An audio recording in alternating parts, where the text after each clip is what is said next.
Hello and welcome to this video. This video is about a ship, the Borealis, a Fred Olsen ship. One of 3 ships. This trip around the ship on all decks to give you an insight as to what it's like. So if you've never been on a Fred Olsen cruise, it might be informative for you. Well, this is the Borealis, and the first deck we're going to is deck A. Hello. Thank you. Thank you. Deck 1, which is the marine deck at the base of the ship, and we'll be going up and up. Deck 1, or A, whatever you want to call it, the marine deck, is the one we use as an entrance on and off when we stop off at all different ports. Each time you embark the ship, you have to go through security, or a small amount of security if you've got any bags, in case you've got anything untoward in it. You're also offered a drink when you're on your return as well, which is rather nice. Also, on this level contains crew cabins, and it also contains a medical centre.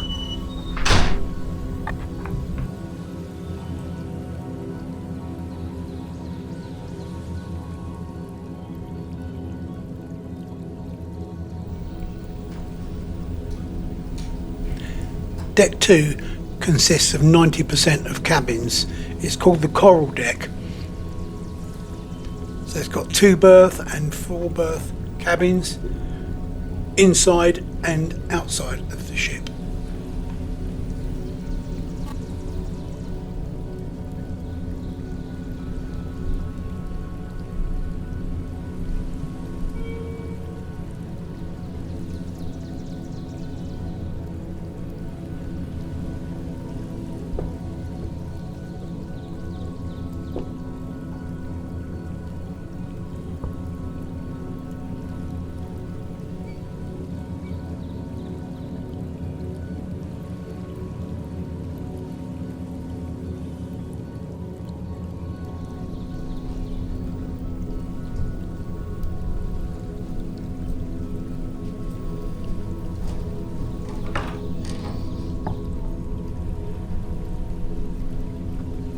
Right, we're now up to deck 3, which is called the Promenade deck.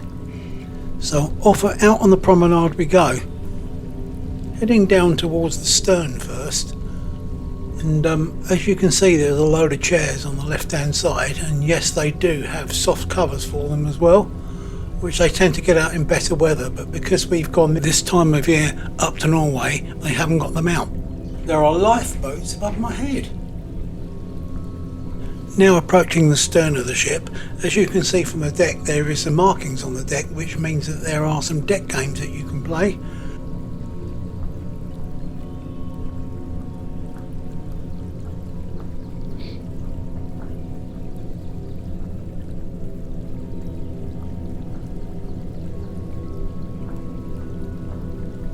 Whatever you require for the deck games are in the cupboards on the left hand side, and providing it's warm enough, people can go out here and play whenever they like. This is the stern of the ship, with access to the deck below as well.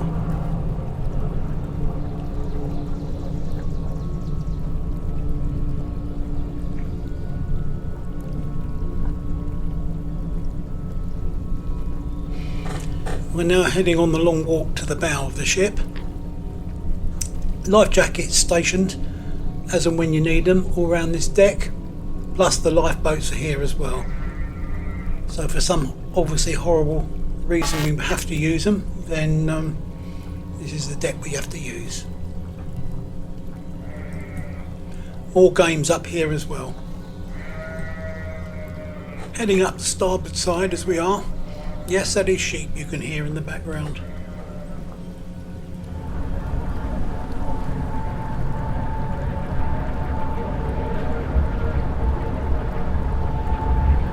There you go, 3.5 laps of this ship is equal to 1 mile. We'll be going out onto the forecastle deck in a moment.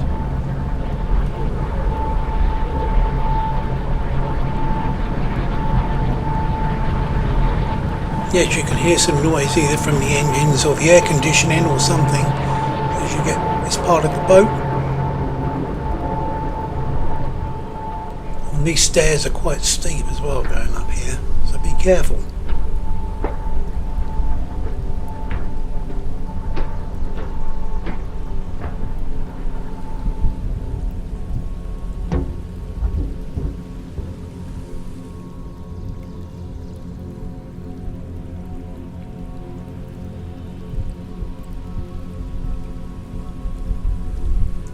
Now we're going out onto the forecastle deck, and so you can see the sights. And no, there's not many people here at the moment because people have left the ship. Trust me, it gets full up out here if there's something to see.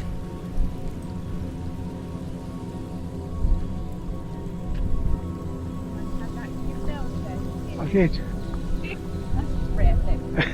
She's up here.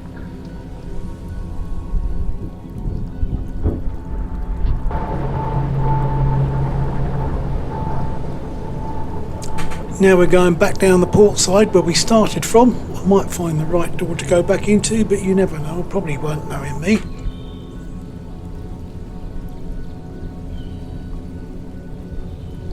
Anyway, I hope you've enjoyed this trip around the promenade. Now we're heading back inside, or we will be soon.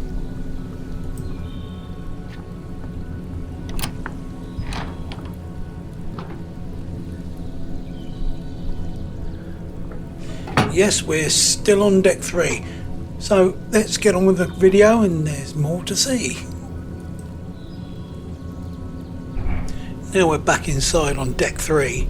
Deck 3 also houses the base of the midships area where you can get information, tourist information, and there's shops and all sorts of things that run off of that through the other levels as well. Deck 3 also houses lots of cabins which go out onto the prom deck as you saw earlier.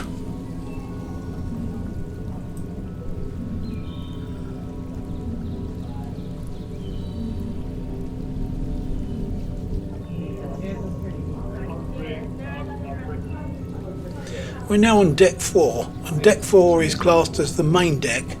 This holds all the customer information, photo lounge and the Neptune lounge, which is the theatre basically.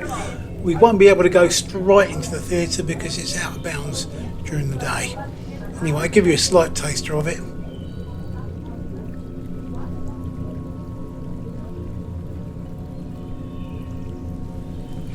When you have the formal nights and you get your photos taken, if you so wish, you also get them taken when you disembark the ship. In this photo lounge you can view them all, and if you want to purchase them, you can.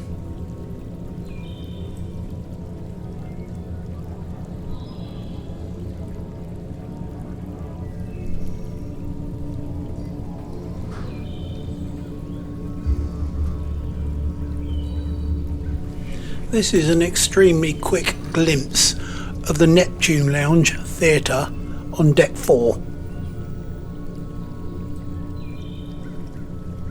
They are rehearsing,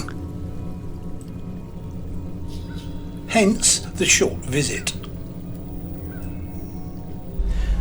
Right, we have now moved on up to deck number 5, and as you can see there are lots of antiques and paintings and all sorts of things along the corridors of the ship as well.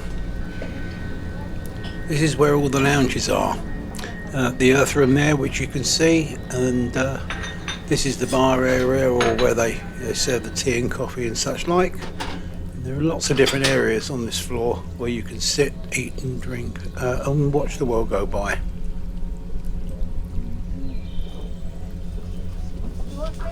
Within these areas there are books you can read, there are games you can play, and you basically sit wherever you like, and you get served at your table.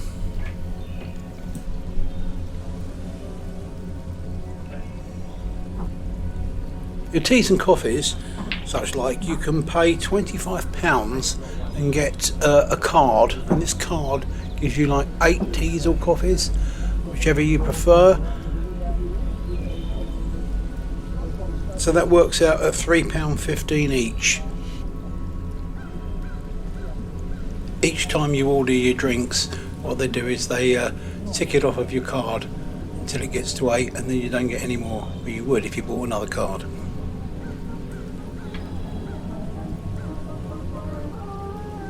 All of these areas we've just been past, including the midships area, are where you can plonk yourself down and enjoy the views. Okay. Thanks, Ron.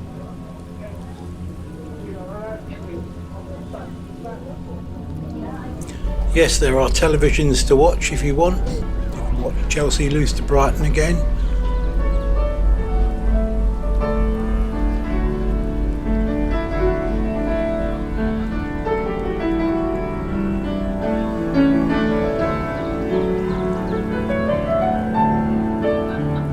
Yet more lounge areas with people playing pianos and all sorts of things occasionally for your entertainment.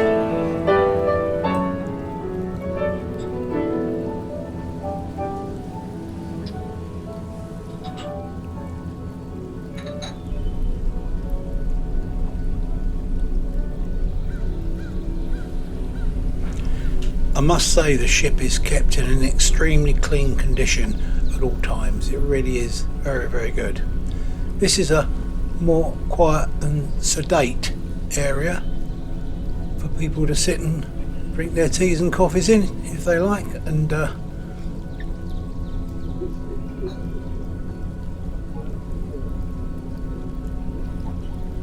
this is a lovely floor as well.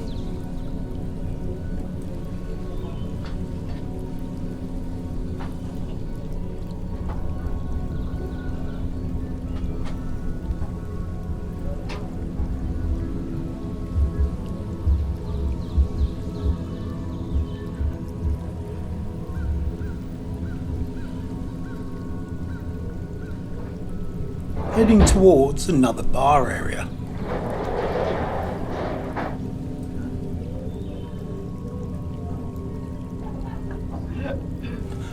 Back to the midships.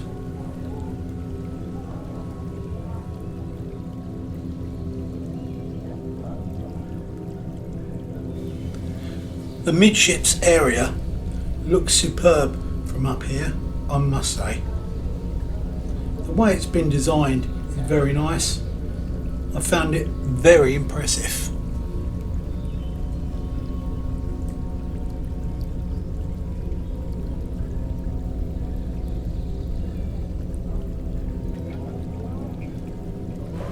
There is bar billiards here, and there's also these couple of games which lie on this long wooden board,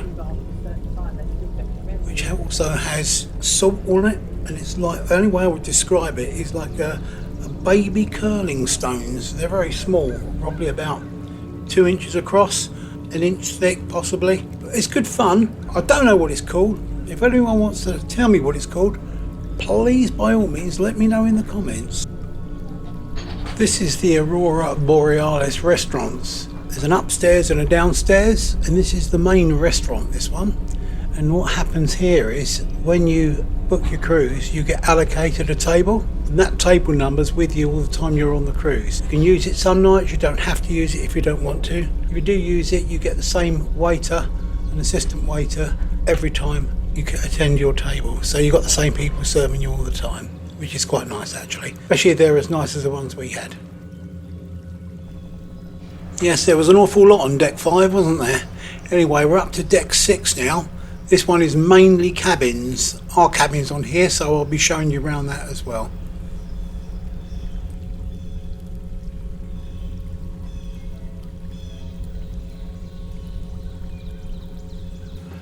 Oh, yeah, we've been down here before. This is our cabin. The entrance, as you can see at the front. Wardrobes to the left, large and with lots of space. On the right hand side you've got the bathroom and the loo, and then you have a large bed zipped together. Very comfortable, I must say.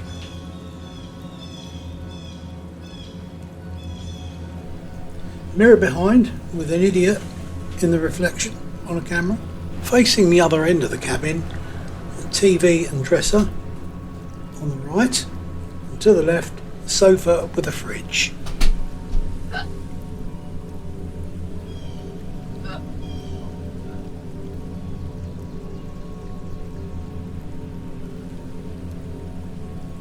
and then a door leading out to a balcony.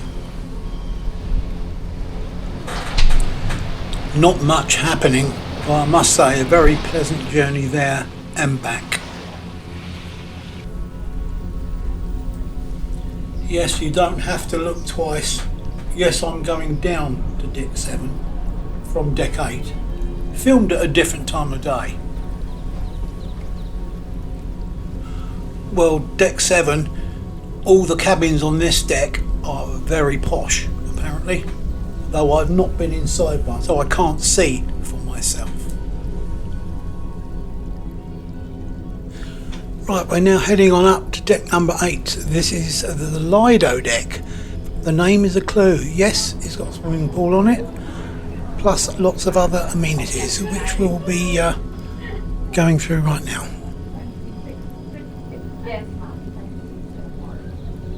First thing we're heading towards is the gym. No, I don't go there anymore. I did years ago, but not these days. A tad on the old side. Well, after a nice session of spinning in the gym, I expect you'd like to relax and go to the hairdressers, because that's the next place we're heading to now. You can sit and watch the world go by with curlers, rollers and foils in your hair. Guess they do all sorts of hairstyles in here. Short back and short back and sides.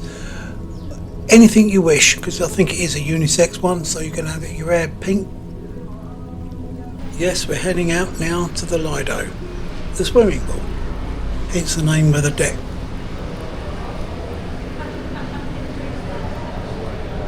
There is table tennis here for you to use as and when you like.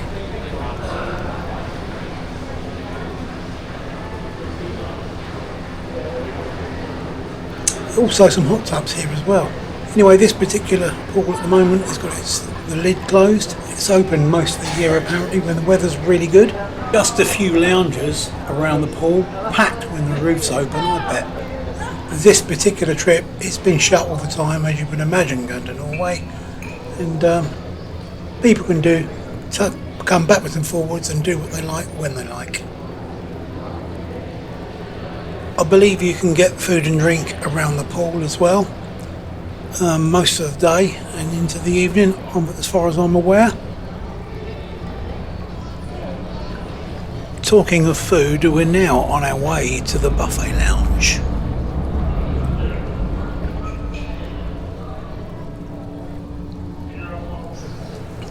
We finished our stroll around the Lido pool, and now we're heading on into the buffet lounge, or buffet area, whatever you want to call it. This is only open at certain times of the day, but everybody seems to come here and they try to sit more than, if there's just two of you, they try to cram people on tables, which is not a good idea in my opinion. They should have more tables for two, I think. Anyway, this is also the area where you can pick up free tea and coffee and a few things like Coke and things like that, and you can top your water bottles up for your room here, but this is the only floor I'm aware of you can do this at. It's probably best to check at the information desk what times of day this will be open on each individual cruise.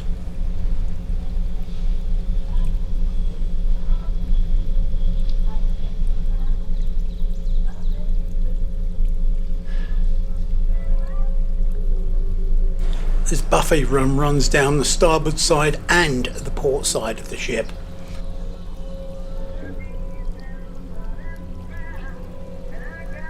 We're now leaving the buffet area on deck number 8 and we're heading out to the stern of the ship.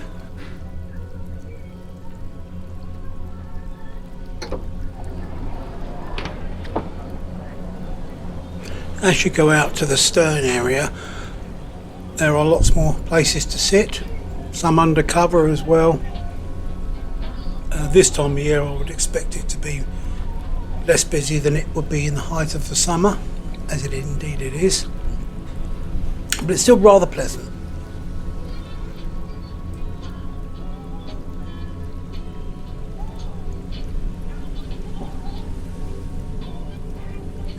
Yeah, a fair amount of sun lounges here for people to sit and sun yourself on and watch the world go by. Also, there's some showers, so you can shower yourself off if you get a bit hot. And there's also a looks like a bar or pizza area down the end there as well, which might be quite useful at times.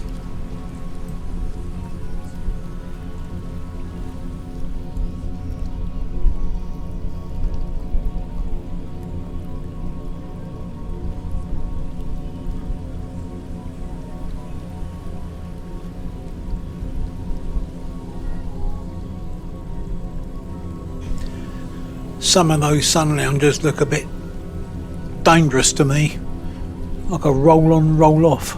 Especially when you get to my age, you'll never get up or never get down onto them. Backbreakers, I would say. Pure backbreakers.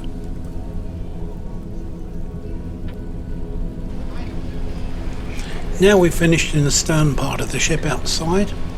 We're now going back inside again, and this is back into the buffet lounge, which is the other side of where we were earlier. This side being open, the other one was closed, as you know.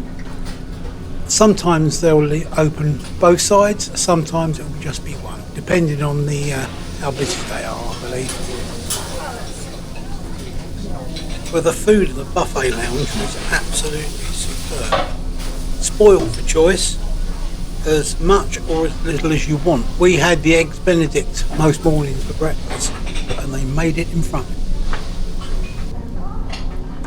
Coffee station, water station, and a few soft drinks available, as you can see, this side as well as the other. They can both be used even when the cafes are completely closed. They're obviously finishing now, as the lunchtime period is coming to an end.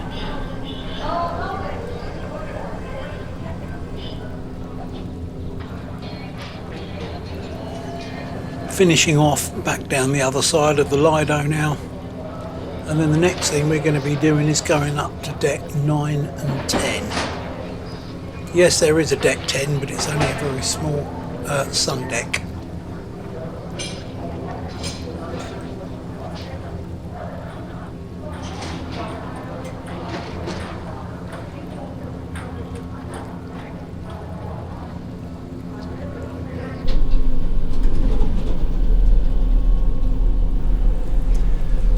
Right, we are now out on the top deck.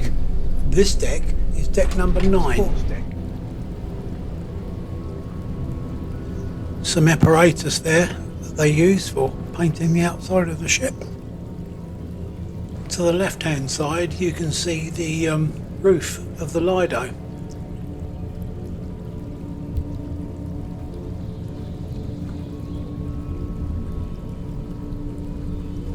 We're now going up to deck number 10. Yes, there is a small deck 10 on the bow and the stern of the ship. These are basically sun decks, which is very nice, I believe. Plenty of room up here on deck 10 for the sun beds. You'll get quite a few up here, I would think. Certainly get a great view as well.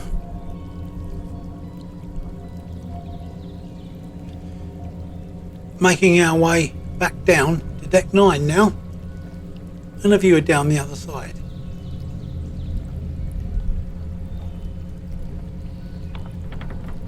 They're continuously repairing the ship and painting it, so there's a few bollards out as well.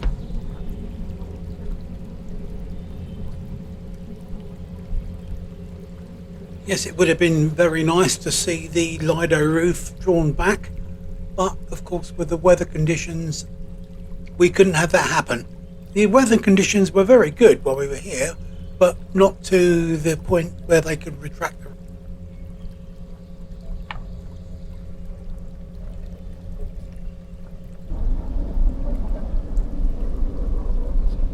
Unfortunately, we could not go up to deck 10 at the stern end due to them doing some maintenance work.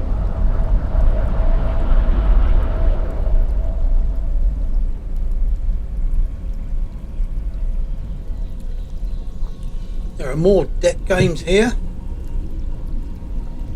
numerous benches to park yourself on. Plus those lovely red funnels above us.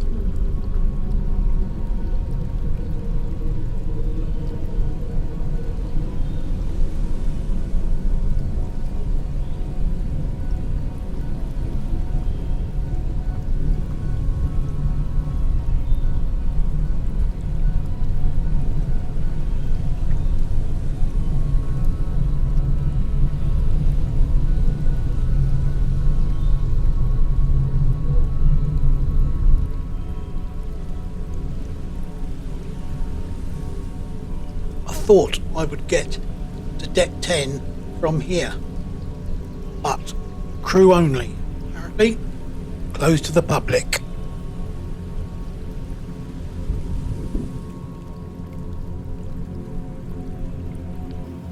Oh, nearly fell asleep then. Anyway, I hope you've enjoyed our tour around Borealis. Hope it's been advantageous for you to watch this video.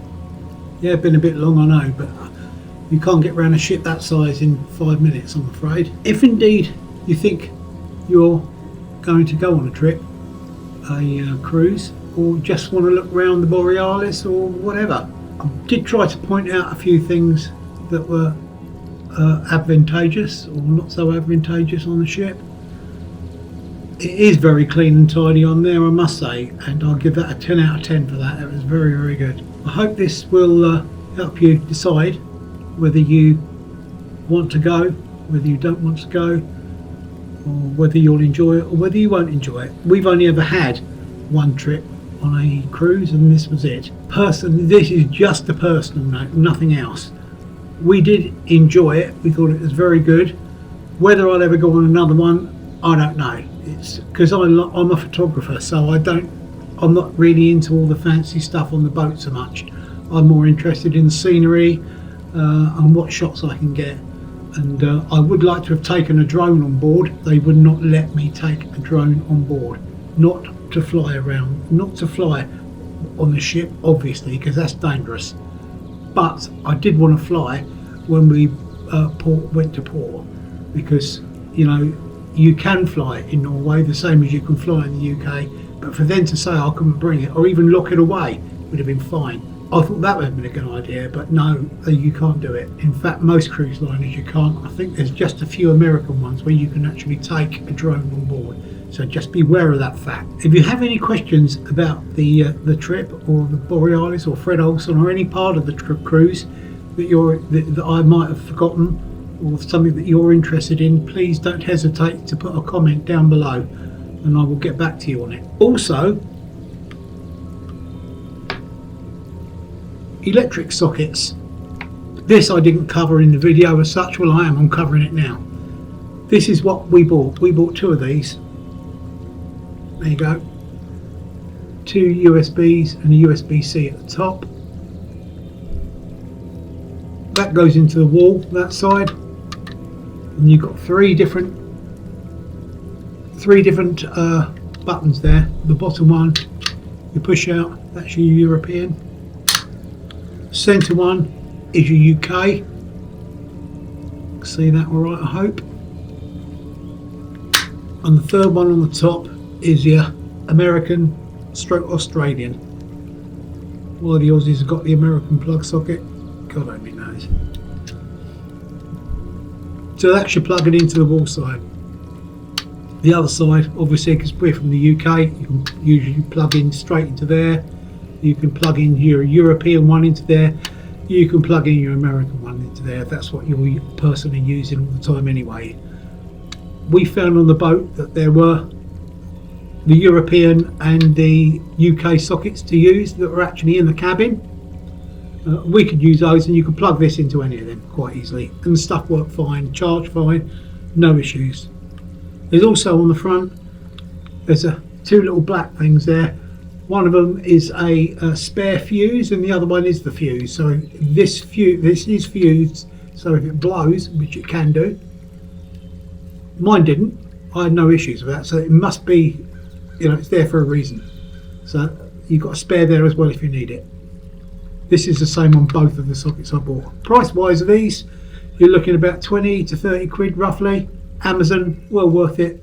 I would advise get something like that. No extension leads allowed, allegedly. Just remains for me to say, any comments, please put down the bottom of any subject. Also, if you could put a thumbs up down there and subscribe to the channel, will be extremely appreciated. Thank you very much for watching, and I'll catch you on my next video. Bye bye.